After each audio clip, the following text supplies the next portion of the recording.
reason to fight for. So why some are not willing to do this?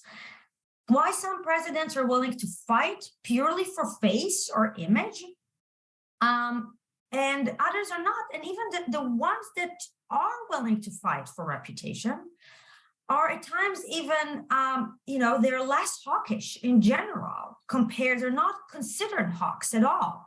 And yet we see them fighting for reputation and face. So there is something that cannot be explained just by propensity to use military force. It cannot be explained by being a Democrat or Republican. So there's something else going on.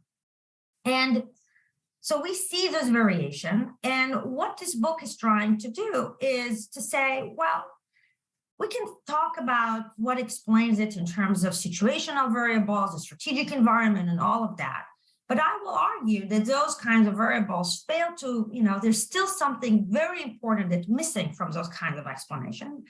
And what you really want to do is provide an alternative analytical framework to understanding these patterns. And that focuses on psychological disposition and beliefs of national leaders. Now, for many of you, it should not come as a surprise. I'm a student of Bob Jervis. He was my mentor, even starting as an undergrad. So the idea that, we have to take leaders seriously, we have to take beliefs and psychology of leaders seriously is very, very important. And I think established in the literature. But what this book tries to do is offer micro foundations for understanding of where reputational concerns come from. And I say they come from the psychology of the leaders and what types of leaders are more likely to fight for them. Now, I would argue that the argument in this book has fundamental implications for understanding U.S. conflict history, but also contemporary policy debates about military interventions, crisis escalation, and stability, and the application of military force more generally. So if you look at it, kind of the guiding question, so what explains the variation that we see? And I argue this is not as straightforward as we might think. And also what type of individuals is likely to fight for face and why. So let's talk about what it is to fight for reputation for resolve. How do we define this? So the book, I define it, is to threaten or to use military force in order to affect others' beliefs about one's willingness to stand firm in the current and future crisis. Okay, that's how the definition of fighting. And fighting for reputation is different from fighting for pure material intrinsic interest. Now, the two sometimes can coexist. You can fight for reputation and materials interest at the same time. But we also, what I am mainly interested in, is looking at the idea of why they use force or threat to use military force, even when those vital interests are not at stake. So what explains this? So what I'm trying to do is leaders, the argument, and you can see this in the book, leaders who fight for reputation, I will argue that they have a willingness to risk war for appearance, because again, this is not about material vital interest. So there is something about an image, a cultivation of an image. They believe that they have the ability to shape their image, because otherwise you would not have, even tried to go for this type of endeavor. So they have a belief in their ability to shape their image. They have an inclination, this is the psychology, they have an inclination to manipulate their perceived interest, because after all, when you fight for something that is not a vital interest, you need to convince the other side that something is important for you and you were willing to escalate, even though the material interests are not there. So you have to have some ability to, an inclination to manipulate others' perceptions, and they have a motivation to be perceived as resolve during international crisis. So why resolve? Why not as peacemakers? Why not as compliance with international law? Why is it that they want to show resolve? Those are the questions that we have to ask ourselves what types of leaders, what type of people, of individuals, what type of psychological profile fit people who would check all of those boxes. And what I argue is that those leaders, we call them in the literature high self-monitors, right? So that's what the book is, and it basically shows that there are two ideal types, that if you look at the literature from psychology about self-monitoring, there are low and high, and the high self-monitor leaders are the one who have a psychological profile that I will argue, or that I argue in the book, and show in the book with lots of evidence that those are the kinds of leaders who are much, much more likely to fight for reputation regardless of their political party, regardless of whether are they're hawks or doves and so on. So what I'm going to do today very quickly is to talk a little bit about this theory. And again, it's all in the book, and I'm not going to try to summarize the book for you. I'm just going to give you highlights. Talk about this theory. What are the self-monitoring? What are the effects, the mitigating effects of hawkishness? What are the theoretical prediction? But I think the interesting part, even more interesting part in this theory, which we can talk about, is how we test this, right? How do we test an argument about the psychology, the personality of leader in a systematic way? How can we do this to reduce, to minimize bias, to go beyond one case or one leaders, to kind of say, here's a pattern that we can really believe in the importance of self-monitoring, and what are the implications? So the testing is, what you will see is what we call in the in political science, this is multi-method approach. We have cross-national survey experiments that we did. There is statistical analysis of crisis behavior of all US presidents during the Cold War. And we have case studies that in the book, there are many more case studies that look at archival documents to really show this in action. So this is a really, multi-method approach to testing different elements of the theory. But let me just say a few things just before we go to the theory, is really that this is about the psychology of decision-making. This is not the first book that looks at psychology of decision-making, of decision makers, but it is the first book that really tries to systematically study a particular psychological trait, a personality trait of leaders, and how it affects reputation for results. And it's probably the first book that looks at where reputational concerns come from and identifies them as not coming from the environment, but coming from within the leader, from his psychology, his or her psychology. So that's what it is. And the last part I would say is it's really a template for us to hopefully, the students who are maybe, hopefully here with us today can take and study and use to study other type of personality traits, because this book offers a template of how to do this. Okay. So what is self-monitoring? And again, we don't have a whole lot of time to get into this, but this is, you can read a lot of it about it in the book. The book, the argument here is that we first draw on the work of the sociologists Erving Goffman, Thomas Schelling, and Robert Jervis.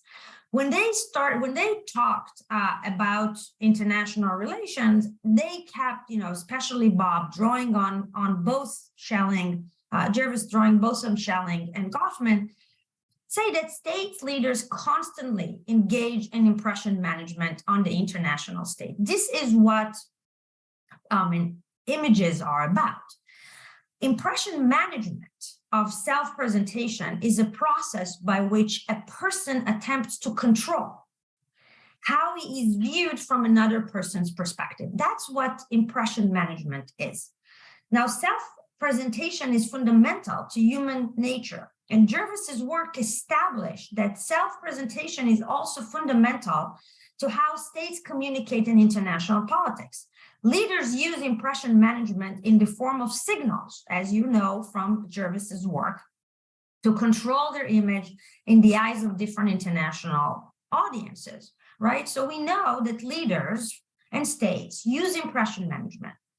However, what the literature and psychology has told us since the work of Bob Jervis from the 1970s is that the degree to which people use strategic self-presentation depends on essentially a trait, that trait that they are born with, right? It's not something that they acquire during their life, they're born with it, are called self-monitoring. So self-monitoring concerns the extent to which individuals strategically cultivate their public appearances in social situations.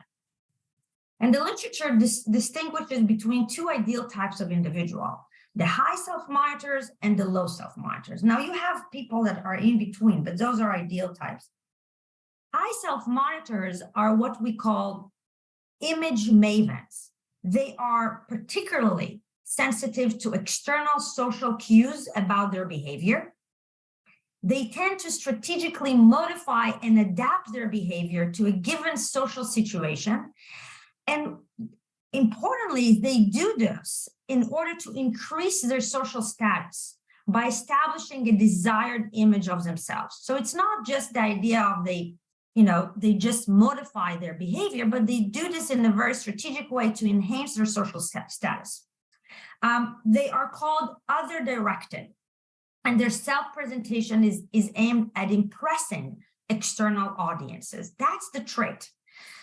They have high expressive self-control, which means that they can modify easily their outward behavior.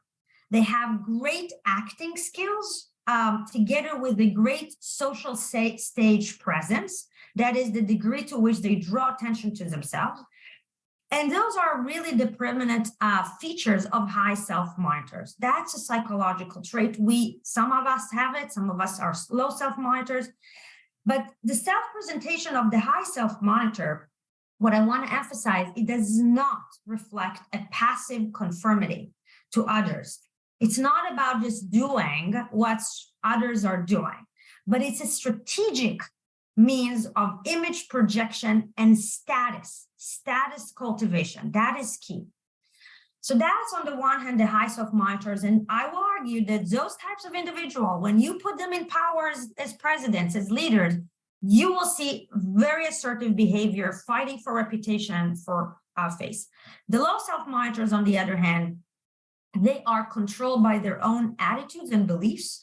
They derive pleasure and satisfaction not by projecting it as a strategically cultivated, image, but from being sincere and present a behavior that is consistent with their beliefs across different types of situations. They lack a desire to strategically construct what they perceive as a false image of themselves. So there's none of this manipulation of interests and all of that. And so that's really the kind of two ideal types that we're going to study. And I'm going to show you that the high and the low, leaders significantly vary in their propensity to use military force for reputational considerations. Now, the reason I was able to write this book is because in the literature, we have an established scale to measure self-monitoring. There is a questionnaire that the literature that scholars came up with. And the other important part is that you can measure this accurately for other people. So that, as you will see in a second, become very important. And the last part that I will say is important is that it's a stable trait among adults. So it has some genetic components, so it doesn't vary during the time of your life. You cannot teach it. And they're not highly correlated with the big 5 personality traits. So we don't have those problems, and it's not correlated with hawkishness or political ideology, which is also important for us as we will engage in terms of how do we identify the trait and how do we measure this as an independent variable. So very quickly, what is the connecting self-monitoring to reputation? So there are different theoretical predictions that we can generate about the behavior of leaders using the self-monitoring trait. But this book focuses specifically on their behavior during militarized international crisis, right? You can write a different book about high self-monitors and climate negotiations or in other, other areas. This is about military crises. And I will argue that they are here. Let's move here. This is more. They are concerned. The high self-monitors during international crisis are more likely to be concerned about establishing a positive reputation in the eyes of international audiences. That's the first hypothesis. Because high self-monitors are more concerned about the perceptions of others, they're more sensitive than low self-monitors to the reactions of external audiences in crisis. And concerned about how others might judge them, the high self-monitors are attentive to signals from allies and adversaries that might give them clues as to how they are perceived. High self-monitors are especially likely to be willing to fight for reputation when they are reminded that others are watching them. And this is going to be key, that they need to know that there is an audience who watches them, and then that cues them to act and become more resolved and fight for reputation for resolve. And you will see this, that this is in the experiments, you will see that when we treat high self-monitor people, all of a sudden they become more hawks. They become more willing to fight for reputation. Nothing changes in terms of interest, but only that you cue them that there are people watching them. It does not happen for the low self-monitor, right? Now, in this book, I argue, and we can talk about it, that the international audiences matter for those high self-monitors much more than domestic audiences. But we can talk about this and can show this empirically how international audiences and domestic audiences kind of play a role. The second hypothesis is that the high self-monitors seek a reputation for resolve because they view it as enhancing their social status. And that gets us to the kind of why. Why do they fight for reputation for resolve in militarized dispute? And I argue that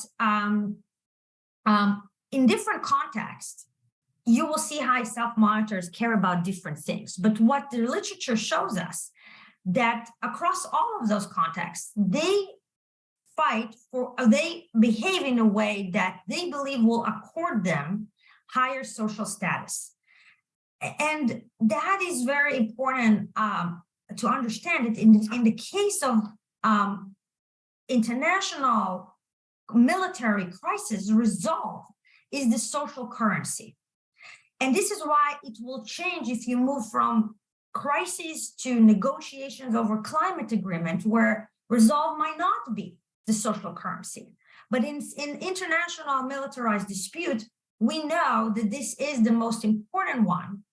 The literature has documented this. And so all else equal, you will see them thinking about being resolved as meaning having higher status. So that's why you see them acting this way.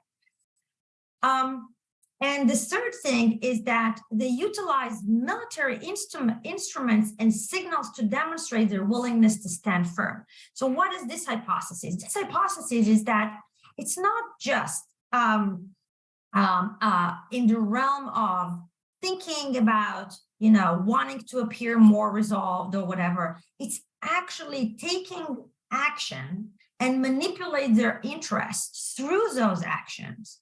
By using military force, by threatening to use military force only for reputational reasons.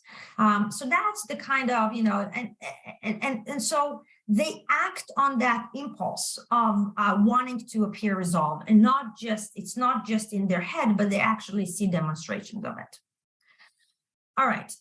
Now, up until now, I tried to convince you that there is something about a psychological trait, the personality trait of leaders that matter a lot. But there is an moderating effect of the baseline degrees of hawkishness versus dovishness. So hawkishness or dovishness refers to the overall general beliefs about how much military force is useful, how and how much or what kind of military force is useful instrument to achieve political ends. And so what we're looking at here is that I'm going to argue that there is an interplay between hawks and doves and self-monitoring. Doves are less likely to result in military instrument to solve crisis. But what is really interesting is that within the population of doves, there is huge difference between the high self-monitor doves and the low self-monitor doves. It's the low self-monitor doves that are not going to fight for reputation, but it's the high self-monitor doves that will fight for reputation much more significantly because of the psychological predisposition that I'm arguing. So that I'm arguing are very important. So if you see in the book, you will see that that produces a 2x2 that gives you 4 ideal types of reputation crusader, reputation skeptic, believer, and critique, depending on the high self-monitoring and the predisposition in terms of utility of military force, which means hawkishness. So if you want, I can go over it, but the reputation critique, for example, it's a low self-monitor leader who is a dove. That kind of a leader will not use military force, neither for, all else equal, not for strategic interests, but definitely not for reputation. It's the reputation crusader that we will see is a the reputation believer is a high self-monitor dove who is going to be become much more militant when reputation for resolve is at stake. And you see this, we will see this very nicely in the empirical chapters. And then you have also differences between the hawks. The low self-monitor hawks, they fight, but they don't fight for the same reason as the high self-monitor hawks. The low self-monitor hawks fight for material interest. They fight, they want to, you will see them using instruments like increasing defense spending and all that. But the high self-monitor hawks, they fight for reputation too, just like the high self-monitor doves. And so you will see hawks as fighting, more likely to fight all else equal, but for different reasons. And we will see this also in the experiments, in the case studies. What is the differentiating factor between them? We're moving to the testing. And again, I don't know how much time I will have to go over everything. You just give me cue when it's 5 minutes before I have to stop. So here is really, again, I don't want to summarize the book for you, but what you will see in the book, and different people will be drawn to different parts of it, is how do we test this, right? And so we start with cross-national survey experiments. And what they're really, really good at doing is establishing the micro foundations. This is where we directly ask respondents. They take the test of self-monitoring. They take a test about coding themselves as hawks versus doves. So we have really good measures. And then it is a control setting. So what we do is we manipulate the reputational treatment that they get, and we will talk about it. And we can also ask them questions about what was it that motivated them in the scenarios that they were getting, whether or not to fight. So we really get direct evidence about motivation, and we kind of see whether it matches the prediction. So that's what the survey experiments allow me to do, is offer this micro foundation.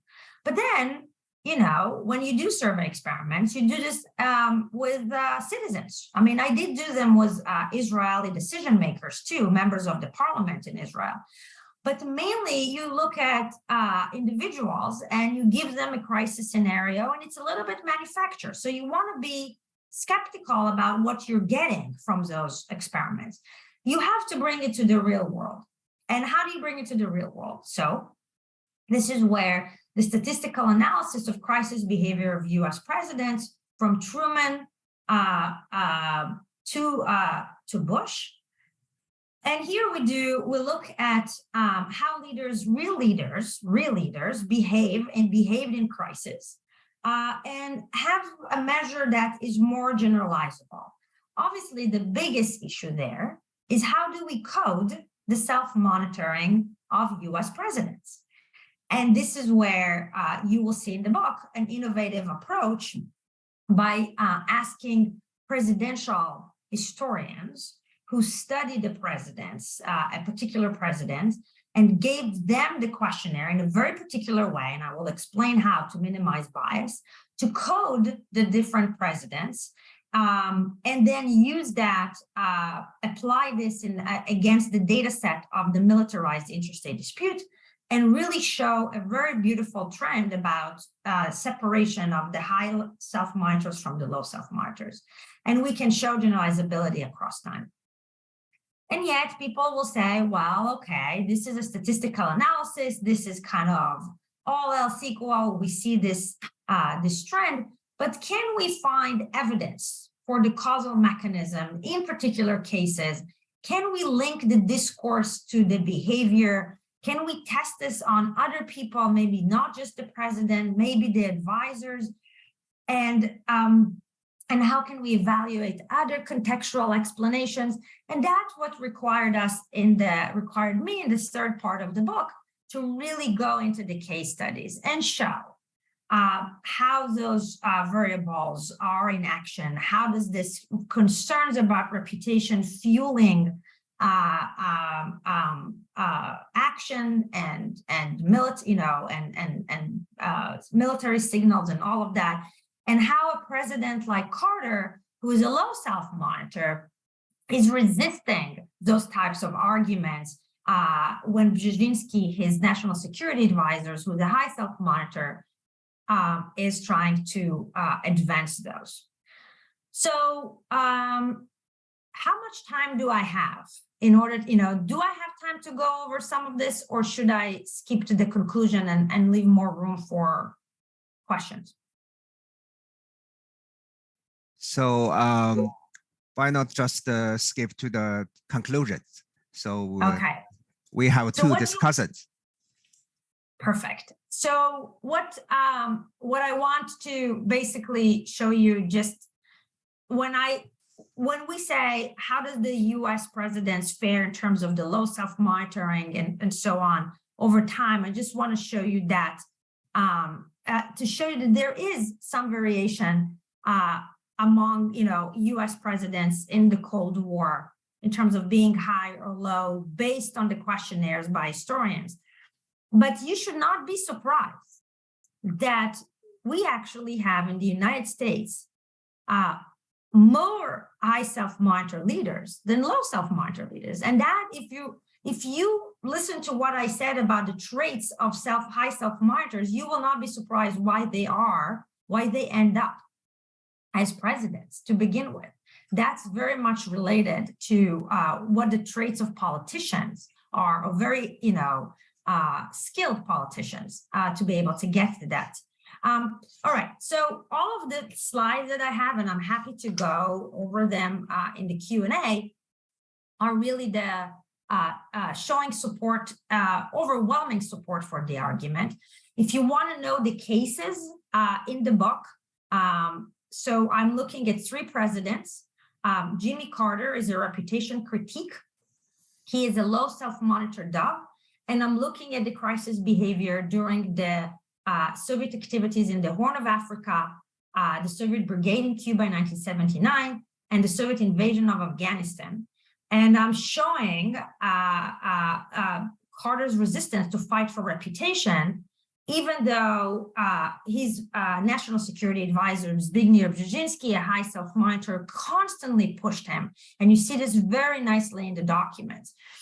Then I look at Ronald Reagan, who is obviously a high self-monitor, an actor, high self-monitor hawk. And I'm looking at his intervention in Lebanon, Grenada, the war in Afghanistan, and the bombing in Libya. And I showed that Ronald Reagan and Caspar Weinberger both are hawks, but one is a high self-monitor and one is a low self-monitor. fought for very different reasons. Ronald Reagan, like George Shultz, cared so much about reputation, and George Shultz was also a high self-monitor, cared so much about credibility and reputation for resolve that made them want to fight more. Definitely in Grenada, withdrawing from Lebanon when he felt that he had no option, and then the next day going to Grenada to show resolve. Caspar Weinberger's low self-monitor was very much against this. And we have Bill Clinton, who is a great example of a high self-monitor dove, who very much so fought for reputation and cared a lot about reputation for resolve in the crisis in Somalia, Haiti, and Taiwan Strait crisis. So this is kind of how you look at the documents and you see this. I can talk a lot about archival document and really excellent evidence showing the dispute between Carter and Brzezinski, for example, over reputation for resolve. Okay, so just to kind of conclude, what I'm basically telling you is a story and an argument that is not the conventional wisdom. I'm telling you that concerns for reputation are essentially pre-political. And I'm arguing that international relations is constructed from the bottom up, not just from the leaders, but really from the psychology of leaders and something that they're born with. And the people that we get as leaders, their psychology, their personality trait matter a lot. And the other thing I do is I offer a new mechanisms that explains how leaders' personalities shape international conflict, in what way it does that. And so that's kind of reading the book and reading the evidence, you will see that this is very much about the how, not just the why. The other thing is that it debunks existing explanation for when and why and who fights for reputation.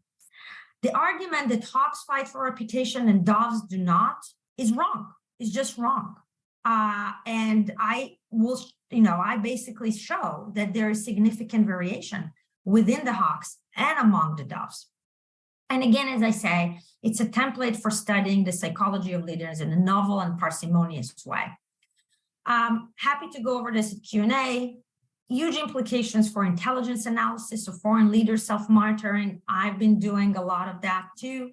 A lot of implications on how we should think about crisis stability and escalation when we're dealing in a dyad, when you have high and high, low and low, and a mix. What does it do if you have those dyads in crisis over reputation? Under what condition you will see escalation and under what conditions you might see more stability? How the framing and the discourse during crisis matters a lot, especially if the psychology of the leader is really driving a lot of what we see, then how leaders talk about and frame about the crisis and what is a win and what is a loss would matter a lot. And it also has implications for public support for the use of force, because what I'm showing you is also that there is differences among the public between high self-monitors and low self-monitors.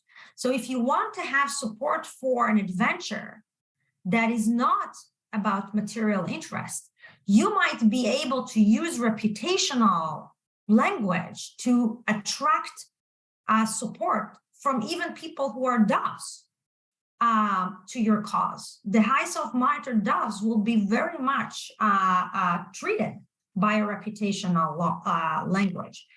So there is implications for maintaining support for the use of force for reputational reasons that affects, public opinion and so on.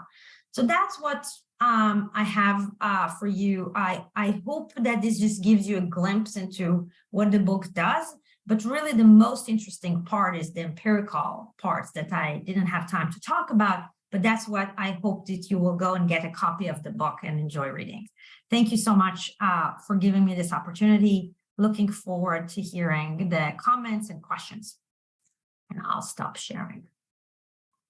Okay, thank you so much, Karen, for giving us a very clear introduction of your theoretical framework. The key arguments, very solid, multi methodology and policy implications from this book. So let me invite Professor Zhang Qingmin to comment. Qingmin, please. Okay, thank you, Tijin, for offering this opportunity to join this book discussion. And I learned a lot from the reading, and I also learned a lot from the presentation just now. And let me discuss the following point. I think first I would like to congratulate Karen's wonderful book. And this is a very important step forward in the psychological studies in foreign policy analysis. Because international relations are interpeople relations, and the foreign policies are not made by abstract state, but by people individually or collectively in the name of a state. It is very, very difficult to understand state behavior without understanding the people who act in the name of state. In psychology, especially after the end of Cold War, political psychology become, more popular. There have been a lot of studies, either further on belief or personality, image, motivation, or sensitivity to the environment. I think Karen's book, noticed that there is something that cannot explain some of the puzzles in the real world, and so this book developed a new framework. Finding an important independent variable, that is self-monitoring and reputation. These variables have not been paid enough attention, and to say nothing of detailed studies. And from this perspective, I think this book is not just a reminiscence of earlier studies. It's a very important step. This is the first point I want to make. And the second point I want to make is that the method and the logic of this research are especially commendable. From the presentation just now, I got to know how she came to, find such an interesting topic or question and do such an interesting research. Unlike many of other books in this field, which either avail quantitative research or qualitative research, and this book combined experimental or non-experimental survey, text analysis, and statistical quantitative research, and process tracing case studies. I especially like the 3 cases because it offers a lot of empirical, evidence to demonstrate, and also to, support how the theories proposed in the first 3 chapters or first chapters were employed. So when I read the book, I tried to be critical because I wanted to, find some contradictory cases so that I can use today. As I continue to read, as I read the book, I found a lot of, some of the cases which does not seem to be in line with her theory. But as I continue to read, I found that she would clarify the situation by prescribing a limit to its applicability. For example, there are 4 categories or 4 kinds of leaders according his, a diagram. But in the end, there was only 3 cases. I was about to ask this question: why there are 4 kinds of leaders you study, only 3, leaders, and then I find this was explained. So I was thinking about other policies. Then I realized this book is about fighting for reputation and not just general foreign policy or general wars. There are a lot of wars. A lot of reasons for wars, but the research is focused on, the fight is for reputation, not a general for wars. So I think this is very wise and also, a good idea to say because some books like to propose a very general propositions to make appear that their books can be applicable to all cases. I think this is a very wise and safe way to develop a theory and for a theory to not only to survive and thrive, because in the future, we may not be able to develop some theory that is generally universally applicable. We have to define and refine the certain conditions, the situations that the theory can be used. I think from this perspective, I think this is a very good job because I cannot find evidence or cases to refute disagree. So this is the second point. I think the logic and the method is really commendable. And the third point I want to make is about the title and the way, how it was structured. And I also want to avail this opportunity to raise a question to Karen that I always raised in my class of foreign policy analysis. To the answer to the question of this book title, who fight for reputation, can be boiled down to a very short sentence. That is, those who care about reputation will fight for reputation.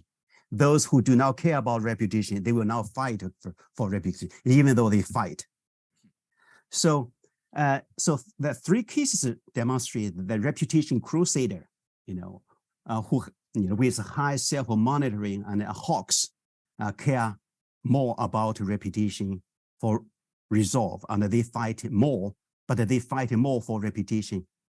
So in your book, you said that it is very, very difficult. It is not a lot of, reputation skeptics, those, hawks who fight, who do not fight for reputation.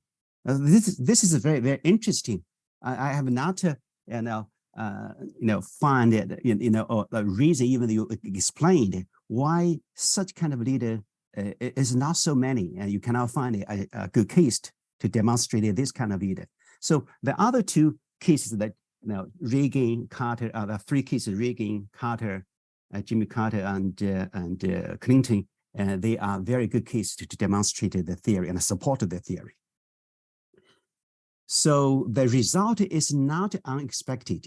It reminds me a puzzle that I have, or a question my students always raise in my foreign policy classes. That is, in psychological studies, there's a phenomenon called cyclical reasoning. That is, in order to find the personality trait like belief or personality or worldview or other personality traits, we refer to their language or sometimes their behaviors. Including foreign policy behavior, including war. But at the same time, we wanted to understand how this kind of personality traits affected a leader's foreign policy behavior. In this regard, the first step on the leader's personality seems to be the dependent variable. But when we study foreign policy, the personality or personal traits became independent variable. So it seems to be a phenomenon that we always use foreign policy behavior or language to find that personal trait. And then we use their personal traits to explain foreign policy behaviors. This kind of phenomenon came up, a question came up to in my class very often. So I want to use this opportunity to ask Karen, how would you respond to your students and to our students to this question? The fourth point is that I would like to, raise several questions. That is, so there are four, categories of leaders: the crusader, skeptics, and believer, and critics. So especially for those crusaders, I think both the crusaders and the skeptics, they fight often because they believe in the effects of a war. So they are hawks. But it is very difficult to find that, when the fight, to what extent the crusade or the concern for reputation for revolve play a role, or to what extent it does not play a role. I think you explained it in that book, but I find that for those skeptics, they fight, their reputation concern does not matter. So I think that might be at least I have not figured out from reading and to solve this problem. And the second problem I have is that a puzzle I have is while reading this book is that when you talk about self-monitoring and reputation for resolve, sometimes it seems that the reputation is the leader's personal reputation, whether he is determined or resolved, resolute or not. Sometimes it seems to be want to show that the leader care about the reputation of the country or the nation. And quite often I understand that they are the same, but sometimes they are not exactly the same.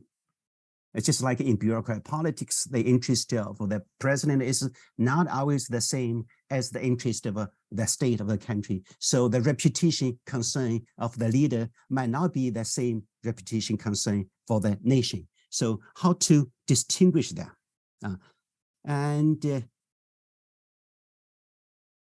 So the fifth point I want to make is that this is really a promising framework. I think it will become more and more popular, and it will be used by other scholars, and I will try in this regard.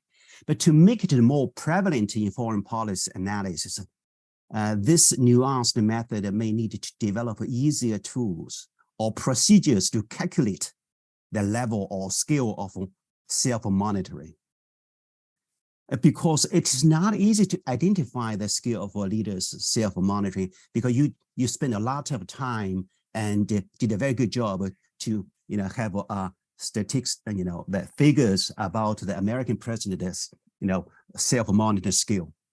When I talk about this, I was thinking about the other method in political psychology, like the operational code framework. Stephen Walker used the verb in context system to find out the leader's operational code. And it's a computerized system. And like Margaret Herman's leader evaluation and assessment at a distance method. I think perhaps the next step, more effort could be made to develop a certain, such kind of procedures so that this method, this framework can be more often used and become more popular and prevalent in the study of foreign policy. The last point I want to make is about, whether this kind of a framework could be employed to study other countries' foreign policy. As a Chinese, I always think about whether this can be used to study Chinese foreign policy, because I noticed the political scientists who study individuals intentionally exclude cultural factors. And you also exclude cultural difference in your study, but for reasons very easy to understand, you extend your framework to Israel. Comparatively speaking, as you argued, explained in your book, that leaders in democratic countries are less important due to domestic constraints, but they care more about reputation due to domestic audience cost. Well, in non-democratic countries, I was thinking other countries where leaders do not have, domestic, audience cost constraints. They do not need to take into consideration the domestic, situation. But sometimes they are very, very powerful. Sometimes they are predominant leader.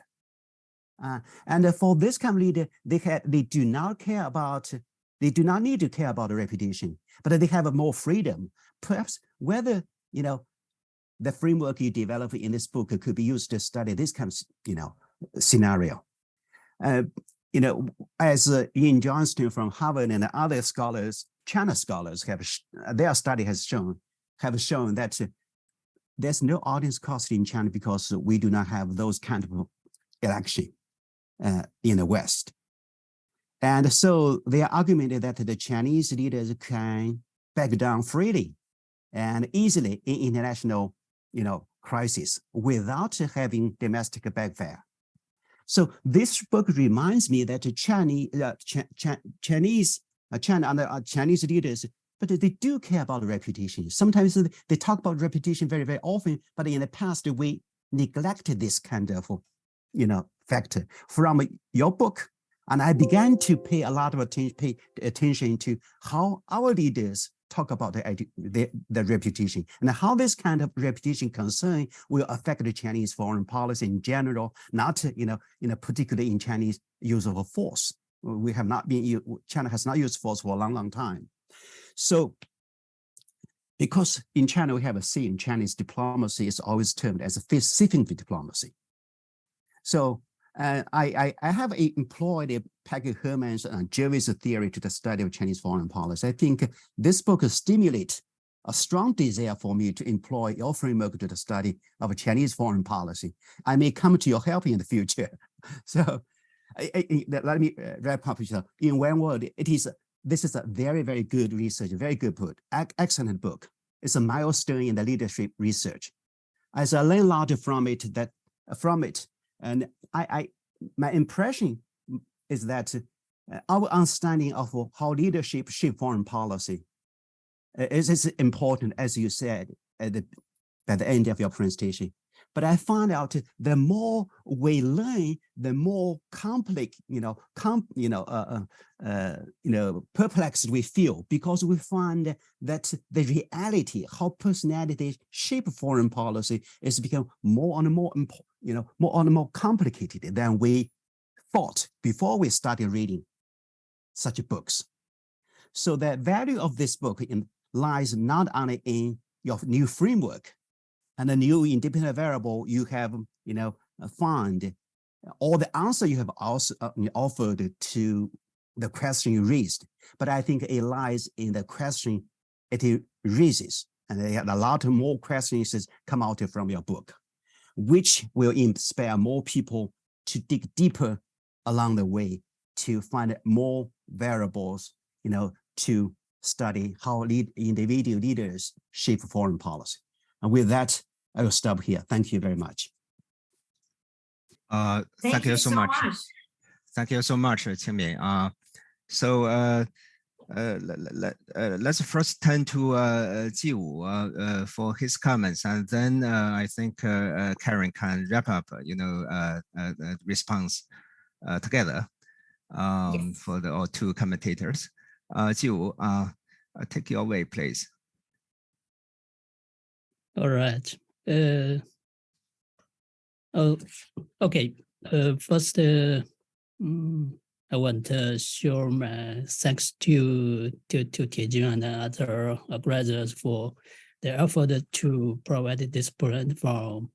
So personally, I can get this opportunity to share my thinking on the political psychology research with the colleagues from the United States and my colleagues at the Peking University.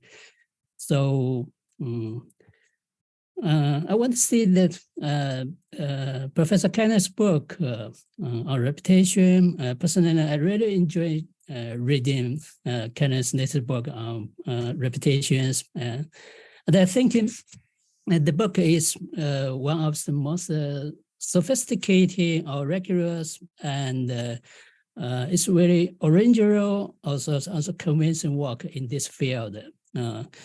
Also, I think all of which make it a great contribution, both theoretically and methodologically, in terms of the political psychology studies in international relations.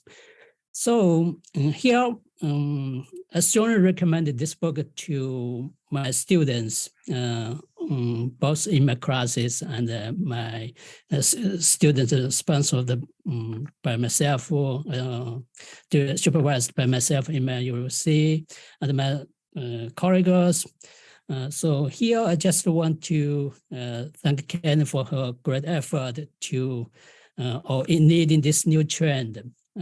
So-called, I think in recent years, the new behavior revolution in international relation proposed by the International Organization Journal in 2017. Here, I just want to make a few points to summarize the theoretical contributions of Karen's book. At least here is three theoretical contributions, but I think there's more. So for the 10 minutes, I want to show my personal understanding to the Chinese students. Especially, I think it's very important for the Chinese students. How can we learn how to study the political psychologies in international relations? Also, next I will present a few thoughts for the future directions. I think here, and not to mention the future directions for Professor Kenneth. I think it's for this topic, especially my personal understandings. So here, let's go to the first part of my personal judgment. I think there are at least three theoretical contributions we can learn from Professor Kenneth's books on reputations. So the first point I think is we'll try to answer how to develop a new personality theory in the international relations. This is, I think, is a very important question. I think it's very. There are at least two traditional approaches when we talk about the personality studies in international relations. This is my personal concluded from the established writings by some leading scholars, especially in the United States.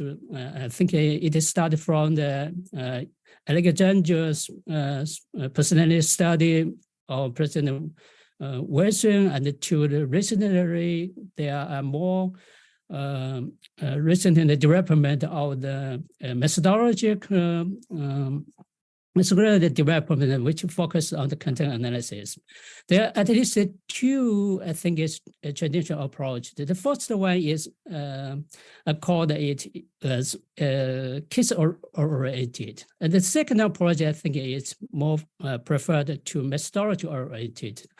So the first approach, in terms of the first approaches, when we conduct the personality studies in the field of international relations, we try to find new cases of the national leaders, such as I think we all know President Donald Trump is very good examples. So if we want to invent or discover some new personality theories, we need to focus on the new cases. This is the first, I think, is approaches. And the second approach is methodology-oriented. So from the methodological perspectives, I think the traditional methodology maybe we also all know is psychoanalysis. And the recent methodologies, they have evolved into the stage of use more what call the so-called scientific or content analysis, textual analysis based on the quantitative analysis on the public speech of the some specific U.S. president or others national leaders on the broad. But here, I just want to summarize that Professor Kenneth's book on reputations preferred to a more theoretical innovation approach to the personality studies. Here, she introduced a new personality trait called self-monitoring. It was borrowed, introduced from the personality theories groups into the international studies. But here, I think this is really important. This is a new personality trait to the international relation scholars and students. This personality trait is new and also is very important. Excuse me, 救我那个Karen has something have to leave around 9:15. So could you just wrap up your comments in 1 minute? All right. So this is the first point that I think is very helpful to develop a new personality trait theories. This first point. The second point is with methodological considerations. I just want to ask Professor Qingmian's questions proposed just in his comments. So here, I think Professor Kenneth set up an example that how to deal with such kind of pitfalls called indigenous problems. When we try to measure some specific personality traits of national leaders. If we measure the personality trait, based on the national leader's speech and his behavior, and then we use this kind of personality trait to explain the national leader's strategic behavior. This is from methodological, it's not so good. It's so called intellectual problems. But here's Professor Karen's measurement. I think she took two basic scientific methods to measure the U.S. president, self-monitor personal trait. The first one, I think, is survey assessment by experts. And the second is content analysis based on the IQ and the speeches of a particular U.S. president. So here, I think this is methodological. We can learn from Professor Kenneth's applications in his book on reputations. And the third point I will briefly talk about is this. In her book, so he proposed a new type of leadership. It has detailed discussed in his book. So here I just do not want to address this problem more detailed. So he transcended the traditional categories based on the categories of depth and harshness. She added a more sophisticated typology with new dimensions. I call this reputational susceptibility. So this is the first. The third point. I think Professor Kenneth made a great contribution to the political psychology studies in international relations. At last, I just want to propose my personal thought on the future directions. The first one is because personally I preferred to discuss or studies the typology or the personality trait. So here I just want to state that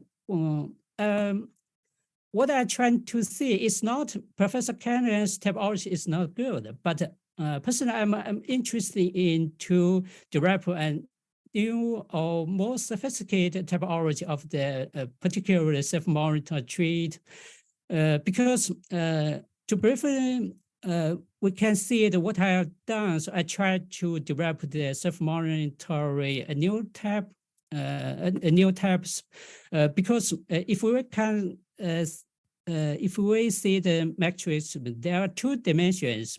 The first one is self-harmony. There are two values. The second dimension is relation harmonies. There are two values. So according to the two dimensions that I proposed here, there are at least four sections, including the high self-monitors and the low self-monitors.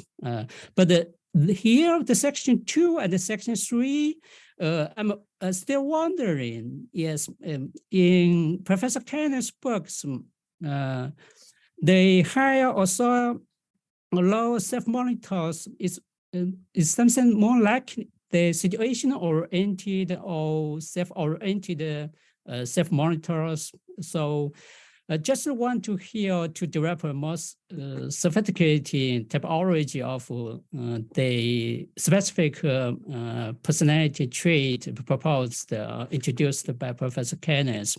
And the last 2 points I just want to state here is, the second thought is, should we consider there may be multi-level reputations when we discuss the problems to answer the who fight for reputations, and when the national leader try to answer the virtuous reactions in the international crises?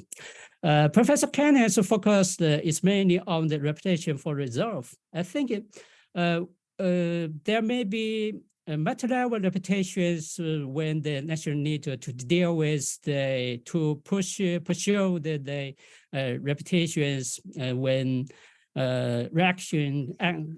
reacted in the international crisis. She has discussed the general secondary reputations, the differences in the conclusion part, I think, in the books. I think there may be we need to show the consider more on the long-term orderly reputations and the crisis reputations, which is the reputation for reserve. I still wonder if there are any interactions between the different levels, reputations when the leader they take care of the crisis, they make a decision to use force or not. So this is the second point I think we should consider in the future directions. And the last as briefly stated, my personal understandings in Professor Kenneth's book, she seems make an assumption that the self-monitor trait is available when we compare the different leaders, either the United States president or different leaders all across the world. But I still wonder, is there any possibility? I do agree with the self-monitor trait as a personality trait is stable. It's stable in essential. But in realities, I think they may be some variations to one specific national leader or United States president. So there may be several reasons, I think. So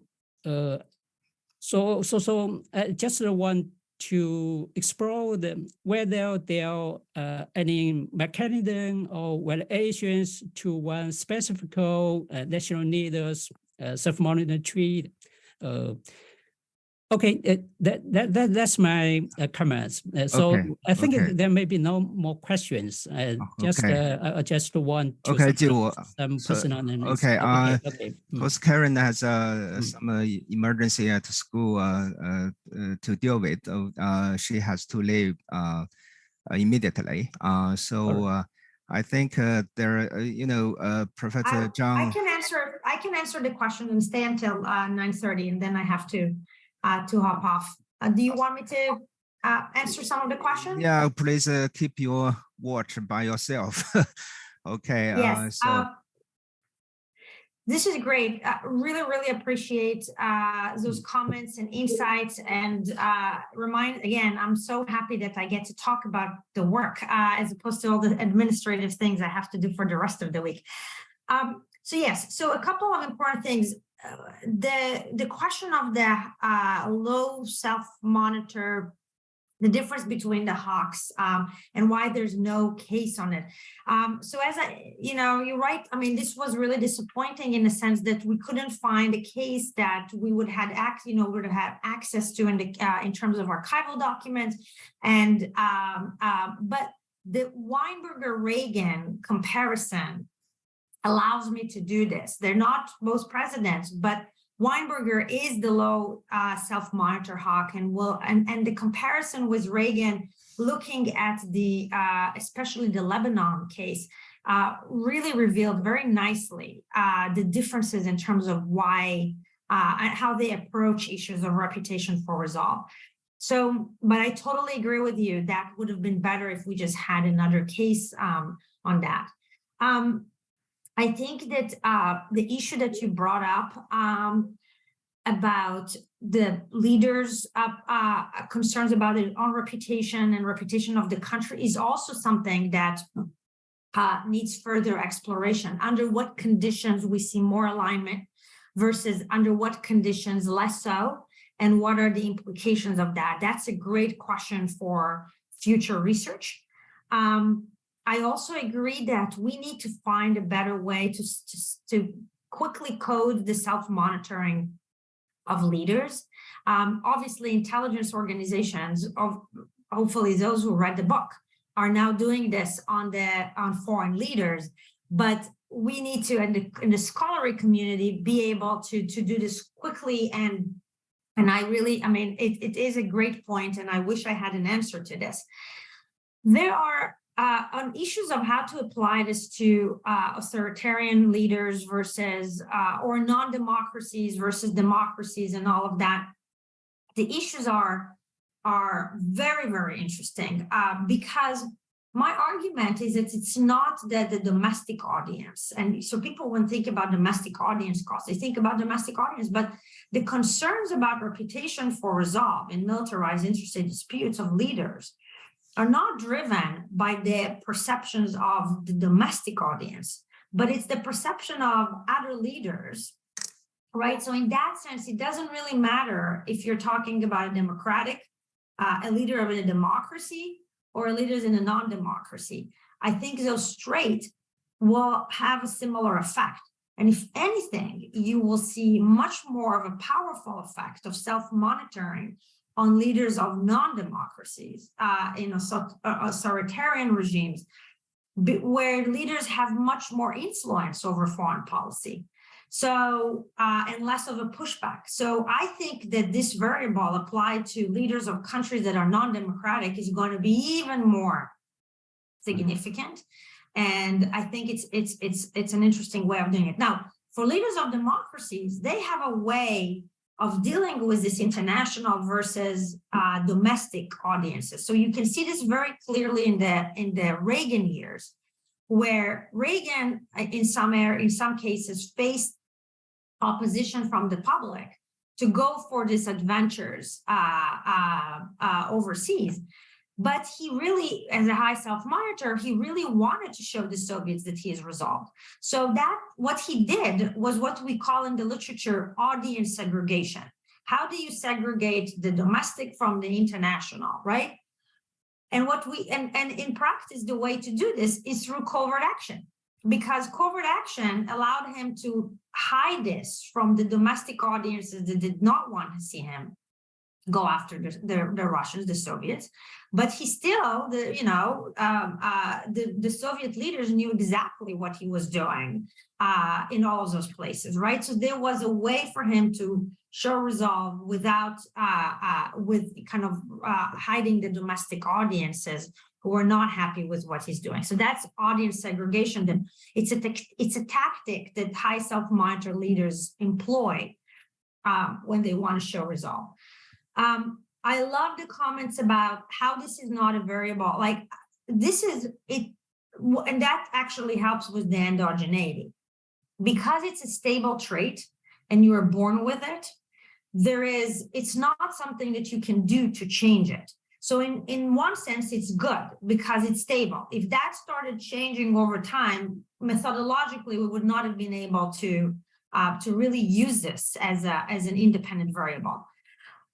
but it also means that it cannot explain very well changes over time within the same leader, right? Because if that trait doesn't change, then we should not see fluctuation in leaders' propensity to fight for reputation over time.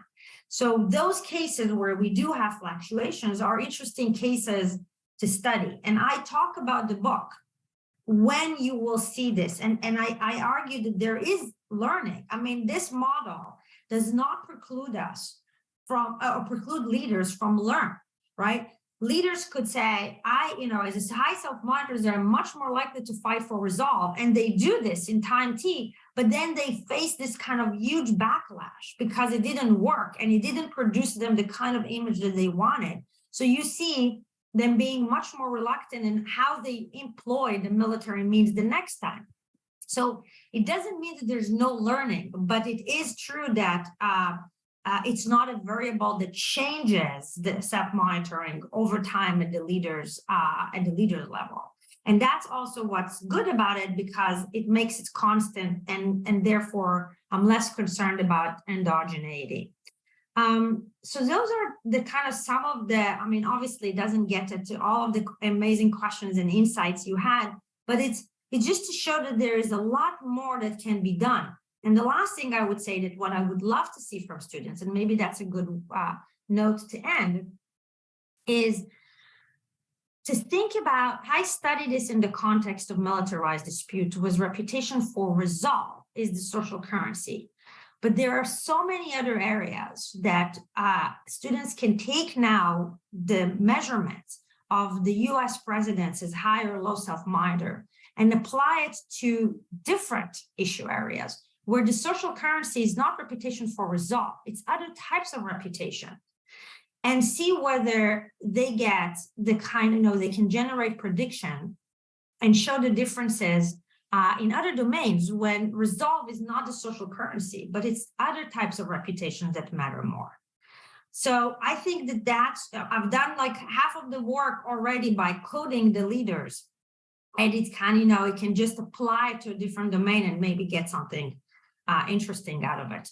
All right, we're out of time. It's 9:30, and I just wanted to thank everybody for being with us, for giving me this opportunity to present the book, and for wonderful and insightful comments. And thank you. Really am excited about this, and I hope to visit China soon and be with you in person.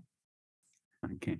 Thank you so much, Karen, for giving us a so rich, informative presentation. Very busy time, I know. This is the second, book talk in your series, The Frontier of International Relations Theory, sponsored by POP and, all institutions. And today, thank you so much. And, Karen, Jiwu, and Qingmin for joining us. We have actually more than 200 online audience, and there are still 10 questions in the chatting rooms waiting for your answer, but I know your time is limited. So much for today. Have a nice weekend. Maybe a confusion because on my calendar it says that it ends at 9:30. That's why. Okay.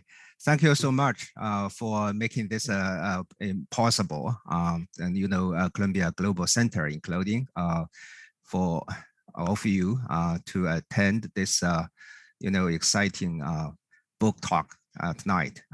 Have a good weekend. Thank you, everyone. Hope to see Thank you you in person. Take care. Look forward to see you in person in the near future. So very welcome to Peking University.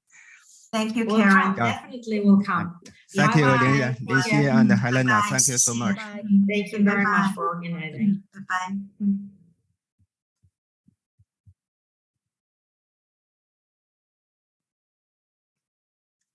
哎呀，他时间很紧啊，这个他还最后终于有时间，我担心没有时间的话，观众还能听到我们说话吗？能不能把这个闭掉呢？闭掉吧。把这个录像先闭掉吧，新宇。对， Recording stopped. 这样就怎么还能切到？好像还是可以听到，好像还是可以听到。那咱们先退出吧，咱们下面再聊。好的，辛苦3位教授，我觉得特别好。我们绝对是好低估了这个交流的深度，所以导致只播了90分钟。 Recording in 大家 progress. 时间不太够，时间不太够用，都没来及让于教授再点评一下，但是前面2位教授我觉得说的他们已经这个足够了，够他消化一段时间，主要是时间不够。我们那个观众的问题也很好，但是没有时间回答。是只能留待下次了。对，有遗憾才有下次。他可能是现在做这个 CIPA 的系主任、院长，可能比较忙。对，行政事务比较多。是不是希拉里给他打电话让他去啊？也可能是佩洛西，反正就是哥大现在有很多的这样的这种 political 的 connection，所以他们呀。对，这个您猜的也许是对的。对，我估计是啊，要不会这么紧啊哈。我不知道他当院长以后是不是还能写出类似这样的书。他这2本书都写得很好，真的4年1本，非常厉害。就是当上院长以后是怎么样？再4年写1本，我觉得他会更好。我估计会，因为他现在有更多的 internal insight， 是有更多的内部的信息来源。我觉得这也是个信息资料优势。我们再搞几个。然后继续出书，我们继续做这个。对，我觉得尹教授那个方向其实真的应该深入交流一下，但是很可惜是在赶着说的。没事。他这本书确实在最近这些年应该是属于非常好的，主要是方法层面做的特别细，特别在方法论层面是的。对，虽然还有不完美，但至少他已经编码结束了，所以这个挺牛的。在国关里面已经算很那个精细了。对，也挺好的。季武老师对这个是真正非常有系统的研究，但是我讲的我忘了我几点开始了，我不知道我用了多少时间。你没有，你这个主要是他讲的就拖了10分钟啊，我也不好打断他啊。是，这个因为我本来是要说我们将要，因为这是经常发生，就我们会延时的，就90分钟，然后这个是经常发生的事情。但他今天这个突然要走，结果后来我刚才给他留言，我说你不能走，活动是9点30结束，你不能9点20。对，这个我觉着我也是想拖一下，到9点30至少吧，你不能提前的啊。我想说是10点嘛，他就说有非常重要的事，所以他就来了一句。我觉得当时以为9点半他结束，大概能延伸一下，延伸个1刻钟左右，把观众的问题也回答一下可以。但是他这个说季武那个非常充分，他自己专门研究这个的。对。没事，我也是当学习吧，确实是学习。好，这个讲的很充分。好的，那就祝您3位晚安，非常的感谢。好的，谢谢，好，我们下回头我们再聊。感谢。等着请他到中国来。一定的。线下交流更充分啊。更充分。对，咱们就期待看是秋季、暑期或者明年一定成型的。对，我们那时候再一起再讨论一下。好嘞。好的，行，尹教授晚安，于教授您辛苦，多谢，谢谢季武啊，抱歉，谢谢。